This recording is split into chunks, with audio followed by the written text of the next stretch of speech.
அது தெரியாதா? சேர்ந்தே சொல்லிடுவோமா?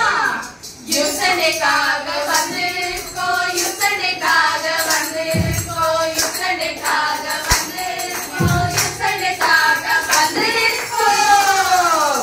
சரி சரி, இந்த வருஷம் தலைப்பு என்ன? கிறிஸ்துவுக்குள் விடுதலை. விடுதலை நாயகன் வெற்றியை தருகிறார், எனக்குள்ளே இருக்கிறார், என்ன ஆனந்தம். ஆமா, இன்னைக்கு நம்ம யாரை பத்தி பதில் சொல்ல போறோம்? நான் சொல்றேன். எங்க பார்த்தாலும் பஞ்சம், திரும்பிக்கிற இடமெல்லாம் வறட்சி. இதுதாங்க பழங்கால இந்தியா. தொழுநோய் என்பது ஒரு நோய் அல்ல, அது சாபமாக வந்து மக்களை வாட்டிய காலம். அந்த காலத்தில் மக்களை மீட்க வந்த மன்னன் தான் இன்று நம் கதையின் ஹீரோ. யார் அவரு?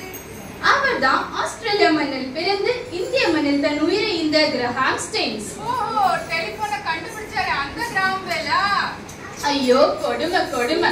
இந்த காலத்து பிள்ளைக்கு உலக அறிவு நல்லா தான் இருக்கு, ஆனா ஆவிக்குரிய அறிவும் ஆன்மீக வளர்ச்சி குறைஞ்சுக்கிட்டே போகுது. பிள்ளைங்களா நல்லா கேளுங்க. பஞ்சமத்தை போக்கவும் வறட்சியதை நீக்கவும்